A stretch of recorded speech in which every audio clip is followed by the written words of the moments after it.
Hello friends, welcome you all to my YouTube channel English Lovers.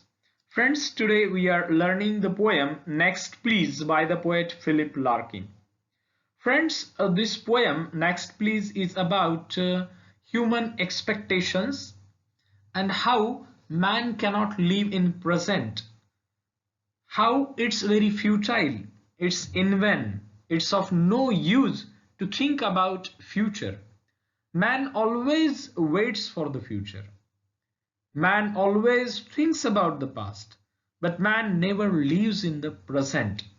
So through this poem, Philip Larkin has given a message that we should live in the present. We should live in the present. So this is in short the central idea of the poem.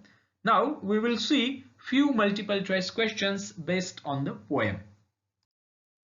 The first question is, Philip Larkin worked as a dash for most of his working life. तो ये जो poet है Philip Larkin, उन्होंने उनके जीवन में कौन सा काम किया, ज्यादा समय तक कौन सा काम किया, वो क्या थे? So options are teacher, librarian, musician or priest. So Philip Larkin worked as a librarian for most of his working life. Question number 2. Larkin's poetry is often characterized by a note of dash, a note of optimism, a note of aestheticism, a note of pessimism, a note of romanticism. So ये जो Larkin poet है, इनकी poetry जो होती है pessimistic होती है. Life में कुछ भी अच्छा नहीं है, लाइफ में जो भी है वो बहुत बुरा है और लाइफ अच्छी नहीं है. तो लाइफ को देखने का एक निगेटिव ऐसा जरिया है, निगेटिव दृष्टिकोण है, उसको पेसिमिज्म कहते हैं. तो मोस्ट ऑफ द पोएम्स में इनके ऐसा ही पेसिमिज्म हमको दिखाई देता है. Question 2 answer is C. Question number 3. The poet cautions readers about the futility of dash. Futility यानी निरर्थकता, जिसका कोई मतलब नहीं है, ऐसी चीज. तो कौन सी ऐसी चीज है जिसके बारे में रीडर्स को पोएट वार्न करते हैं कि आपको इससे दूर रहना चाहिए?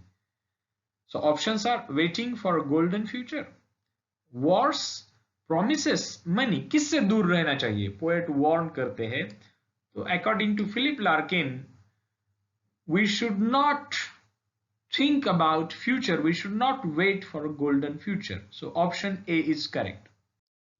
Question number 4. Which bad habit we develop while waiting for the future? तो जब हम expectations करते हैं, कुछ hopes रखते हैं, तो हमें एक बुरी आदत लगती है. कौन सी आदत लगती है? Options are habit of accumulating wealth, B. Habit of drinking liquor, C. Habit of having expectations and D. Habit of speaking lies. So definitely जब हम फ्यूचर के लिए वेट करते हैं कि कुछ होगा, ऐसे एक्सपेक्टेशंस रखते हैं, तो ये बुरी आदत हो जाती है और बार बार ऐसी एक आदत होती है कि हम हमेशा कुछ एक्सपेक्टेशन ही रखते हैं. So option C is correct. Question number 5. What does the poet refer to when he says something is always approaching? एक लाइन है पोएम में, something is always approaching. तो वो किसके बारे में कहते हैं? क्या अप्रोच होता है? ऑलवेज, हमेशा क्या अप्रोच होते रहता है? शिप, डिसअपॉइंटमेंट, हैप्पीनेस या फिर death? So when he says something is always approaching, it means it is death which is approaching. Question number 6. What is the meaning of armada of promises in the poem? ये भी एक phrase है poem में आई हुई, armada of promises. इसका meaning क्या है? वो किसका जिक्र करते हैं जब वो कहते हैं armada of promises? Is it a group of ships? Is it a group of armed soldiers? Is it a group of people? Or is it hopes and expectations that man has from the future? So option D is correct. It is hopes and expectations that man has from the future. Option D is correct. Question number 7. Why do armada of promises leave people disappointed? तो ये जो armada of promises है ये लोगों को निराश करते हैं. क्यों करते हैं निराश? So is it because man's expectations are endless? Is it because man cannot travel by ship? Is it because man is not hardworking? Is it because man believes in superstitions? So option A जो है ये correct है, option A, क्योंकि आदमी की इच्छाएं जो होती है वो अमर्याद होती है, जिसकी कोई सीमा नहीं होती, इसलिए लोग डिसअपॉइंट होते हैं. Question number 8, what do we hope that the ships will unload into our lives? तो ये जो शिप्स है armada of promises, ये हमारे लाइफ में क्या अनलोड करते हैं, ऐसा कवि कहते हैं. Options are the goods like gold and silver, the things like furniture and other household items, all good things that will fulfill our hopes and aspirations, or fish and prawns. So it is option C, that is all good things that will fulfill our hopes and aspirations.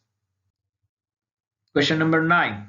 How does a ship of death is described by the poet? Ultimately बाकी कुछ ships आए ना आए, promises की, अच्छी चीजों की, एक शिप हमेशा आती रहती है और वो है a ship of death. इसको कैसे डिस्क्राइब करते हैं poet? Options: sparkling armada of promises, a black sailed unfamiliar ship, flagged and the figurehead with golden tits, leaning with brasswork prinked. So ship of death is described in the words a black sailed unfamiliar ship. Option B is correct. Question number 10.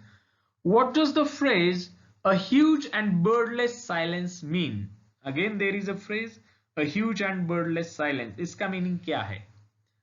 There is a gap in communication, as if nobody speaks, a lifeless, cheerless silence looming large, or silence of the sea. So option C is correct, a lifeless, cheerless silence looming large. Question number 11. What is Larkin's message to the readers? Reader को Larkin का क्या message है? Think about past, plan for the future, dream about future, live in the present. So definitely Larkin readers को बताते हैं कि आपको वर्तमान में जीना है, ना कि पास्ट ना कि future. Option D is correct. Question number 12. According to the poet, why should not we wait for the future? Future के बारे में हमें राह नहीं देखनी है, सपने नहीं देखने हैं फ्यूचर के बारे में. क्यों? Because nothing happens as we dream. Because future is uncertain and it spoils our present. Because future never can be a reality. Because we may not live to see the future. So definitely option B is correct. That is because future is uncertain and it spoils our present. Question number 13. To whom the poet addressed by saying next please? तो poet जब ऐसा कहते हैं next please, तो वो क्या refer करते हैं? उनके फ्रेंड को बोलते हैं, to his friend, to a ship, to hopes and aspirations, to future. तो डेफिनेटली वो होप्स और एस्पिरेशंस को बोलते हैं नेक्स्ट प्लीज, क्योंकि जैसे ही हमारी एक इच्छा पूरी होती है, हमारी दूसरी इच्छा जागृत होती है. हमें ऐसा लगता है कि ये इच्छा पूरी हो, वो पूरी होने के बाद हमें ऐसा लगता है कि कौन सी दूसरी इच्छा पूरी हो. तो ये सिलसिला जारी रहता है, ये सिलसिला खत्म नहीं होता. Question number 14. What is not the theme of next please? ये जो पोएम है नेक्स्ट प्लीज, इसकी थीम क्या नहीं है? तो यहाँ जो 3 ऑप्शन है ये थीम है और एक ऑप्शन थीम नहीं है. Options are: A futility of waiting for future, B live in the present, C loss of human values, and D Inevitability of death. So option C is correct. Loss of human values ये poem की theme नहीं है. बाकी तीनों जो है A, B और D ये पोएम की थीम है. Question number 15 and the last one. How is the tone of the poem Next Please? तो ये जो पोएम है Next Please, इसका टोन कैसा है? Is it depressing? Is it pleasing? Is it appealing? Is it motivating? So definitely the tone of the poem is depressing. Okay, it's not pleasing or appealing or motivating. So option A is correct. So friends, I hope कि आपको ये video अच्छा लगा होगा. अगर आपको ये video अच्छा लगा हो तो वीडियो लाइक कीजिए, अपने दोस्तों के साथ शेयर भी कीजिए, और अगर आप नए हैं मेरे यूट्यूब चैनल पे तो चैनल को सब्सक्राइब करना मत भूलिए। तो चलिए दोस्तों, मिलते हैं अगले वीडियो में। Thank you.